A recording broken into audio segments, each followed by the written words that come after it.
So right Srinivas Reddy గారు, తెలంగాణ ప్రభుత్వం రేవంత్ రెడ్డి దాదాపుగా 57 అంశాలతో కేంద్రానికి ఒక నివేదికనిచ్చినటువంటి చూసాం. సో ఈ 57 అంశాల్లో ఎన్ని ఈసారి బడ్జెట్లో తెలంగాణకు కేటాయిస్తారు అనేటువంటి అంచనాలు కాంగ్రెస్ ప్రభుత్వంలో అలాగే కాంగ్రెస్ నాయకుల్లో ఉంది.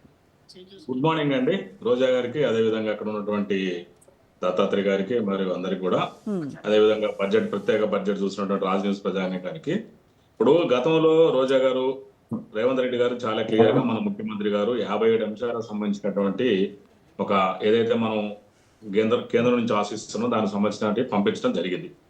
సో ముఖ్యంగా ఏంటంటే హైదరాబాద్ అభివృద్ధిలో భాగంగా ఏదైతే మూసీ పునరుజ్జీవ ప్రాజెక్టు కావచ్చు, అదేవిధంగా మెట్రో విస్తరణ కావచ్చు, అదేవిధంగా సీవరేజ్ మాస్టర్ ప్లాన్ కావచ్చు, వరంగల్కి సంబంధించింది కూడా కావచ్చు, ఇండస్ట్రియల్ హబ్బులు కానీ, అదేవిధంగా మరి ట్రిపుల్ ఆర్ రోడ్డు కావచ్చు, మరి రేడియల్ రింగ్ రోడ్డు కానీ ట్రిపుల్ ఆర్ రోడ్డు మధ్య ఉంటుంది రేడియల్ రోడ్డు కావచ్చు, ఇలా చాలా రకాలుగా మనం అడిగాము. దాదాపు 1,63,000 కోట్ల రూపాయలు ఇవాళ మనం తెలంగాణ రాష్ట్ర ప్రభుత్వం అంటే కేంద్ర బడ్జెట్ లో ఆశిస్తున్నాము.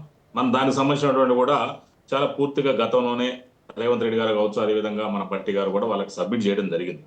మనకు గతంలో కూడా కేంద్ర ప్రభుత్వం బడ్జెట్ ఎలాంటి ఇవ్వలేదు, మరి మనకు మొండి చేయ చూపించింది తెలంగాణకు. మరి 8 మంది తెలంగాణ నుంచి ఎంపీలు ఉండి, సాక్షాత్ కిషన్ రెడ్డి గారు లాంటి వాళ్ళు, బండి సంజయ్ లాంటి వాళ్ళు కూడా మంత్రులు ఉన్నా కూడా మనకు తెలంగాణకు ఎలాంటివి కూడా ఇవ్వలేదు. సో ఇప్పుడు ఏంటంటే మనము FRBM చట్ట ప్రకారం మనకు తెలంగాణకు వచ్చేది రోజా గారు 3% మనం లోన్ తీసుకునేటట్లుంది. దానికి కొద్దిగా చట్టాన్ని సరళిస్తే 4% అడగడానికి కూడా మనకు అవకాశం ఉంటుంది. అట్లాంటివి కూడా మనం అడుగుతున్నాం. ఇంకోటి ఏంటంటే మనకు తెలంగాణ కేంద్ర పన్నుల వాటా కూడా 41% వస్తుంది. దాన్ని కూడా పెంచాలి. ఎందుకంటే మనం రూపాయి ఇస్తే మనకు 41 పైసలే వస్తుంది. ఇది చాలా స్పష్టం అందరికి కూడా. ఇవాళ మనము విజన్ 2047 పెట్టుకున్నాము. 2047 లో భాగంగా 3 ట్రిలియన్ల ఆర్థిక వ్యవస్థతో దూసుకెళ్తుంది. ఇవాళ మనం గ్లోబల్ సమ్మిట్ ఎంతో గొప్పగా పెట్టుకున్నాము. కొన్ని 5,75,000 కోట్ల రూపాయల ప్రైమరీ పెట్టుబడులను కూడా మనం ఇవాళ ఆకర్షించే రేవంత్ రెడ్డి గారు ఒక దేశ స్థాయిలో హైదరాబాద్ మ్యాప్ ని చూపించారు. సో ఇవాళ నిర్మలా సీతారామన్ గారికి కంగ్రాచులేషన్ చెప్తున్నాను. ఎందుకంటే ఆమె వరుసగా 9వ బడ్జెట్ ప్రవేశపెట్టబోతున్నారు 11 గంటలకు ఈ రోజు. సో మధ్యంతర బడ్జెట్ తో కలుపుకుంటే ఇది 9వ. మరొక మహిళ కానీ జనరల్ కానీ ఆమె కూడా నేను కాంగ్రెస్ పార్టీ రాష్ట్ర అధికార ప్రతినిధిగా కాంగ్రెచులేషన్ చెప్తున్నాను.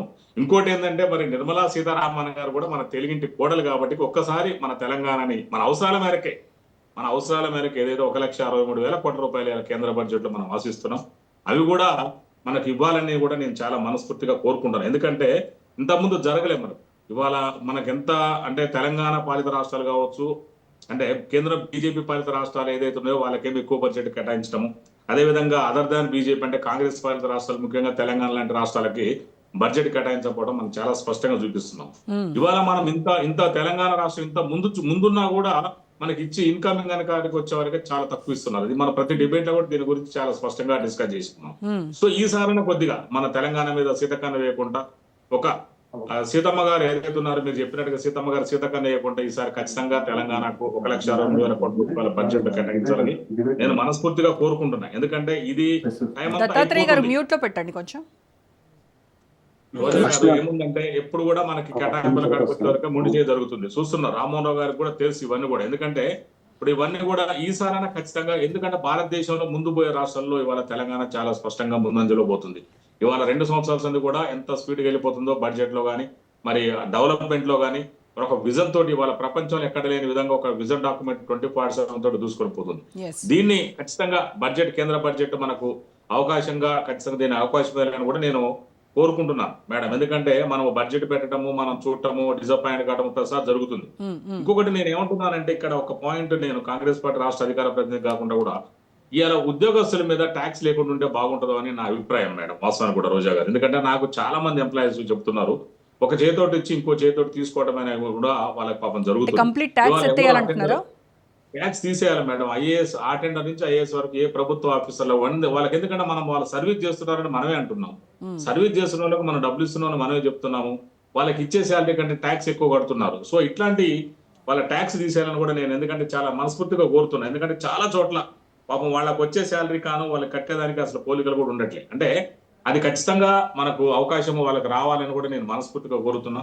అంటే అటెండర్ నుంచి IAS ఆఫీసర్ ఎవరు కూడా ప్రభుత్వ ఉద్యోగాలకు ఎవరు కూడా అసలు ఇన్కమ్ ట్యాక్స్ అనే వరడే ఉండొద్దని కూడా నా వ్యక్తిగత అభిప్రాయం మేడం. ఇది చాలా ఇంపార్టెంట్. అవసరం దీన్ని కూడా సుమోటో కూడా కోర్టు తీసుకోవాలని కూడా నేను ఈ రాజ్ న్యూస్ వేదిక నుంచి కూడా నేను కోరుతున్నాను మేడం ఈ సందర్భంగా. ఎందుకంటే మనం ఎంతసేపటికి ఎంప్లాయీస్ లో వాళ్ళకి సర్వీస్ చేసి ఇచ్చిన డబ్బుల నుంచి గుంజి మన ప్రభుత్వం ఏదో బాగు చేయడం కాకుండా వాళ్ళ సర్వీస్ ఇంకా ఇంట్రెస్ట్ చేయాలని కూడా వాళ్ళకి అనిపిస్తుంది. అవన్నీ కూడా దృష్టిలో పెట్టుకుంటారని కోరుకుంటున్నాను. రైట్ అండి.